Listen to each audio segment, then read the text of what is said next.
রাগের মাথায় আপনি সন্তানকে বললেন তুই মর, ফেরেশতারা বলল আমিন।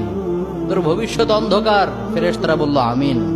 রেগে মেগে আপনি আপনার মেয়েকে বললেন জীবনেও তোর কপালে স্বামীর ভাত জুটবে না, ফেরেশতারা আবারও বলল আমিন। আচ্ছা, আপনি না সেই ব্যক্তি যে তার নিজের জীবনের চাইতেও সন্তানকে বেশি ভালোবাসেন? আপনি না সেই ব্যক্তি যে তার সন্তানের জন্য হাসতে হাসতে নিজের জীবনটাও দিয়ে দিতে পারেন? আপনি না সেই ব্যক্তি যে আল্লাহর কাছে নিজের চাইতেও সন্তানের জন্য বেশি দোয়া করে? তাহলে কি করে নিজের হাতে নিজের সন্তানের এত বড় ক্ষতি করতে পারলেন? Doesn't make any sense. Common sense বলতে কিচ্ছু নাই আপনাদের?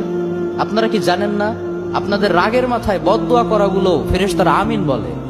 দাওয়াতুল ওয়ালিদ আলা ওয়ালাদি, বাবা মা তার সন্তানের জন্য যেই দোয়া করে সেটা ভালো হোক কিংবা বদদোয়া হোক, আল্লাহ সেটাই কবুল করে নেয়। এজন্য খবরদার, নেভার কার্স ইউর চিলড্রেন। রাগের মাথায় কখনো সন্তানকে অভিশাপ করবেন না। খুব বেশি রাগ উঠে গেলে তার জন্য উল্টা ভালো দোয়া করেন।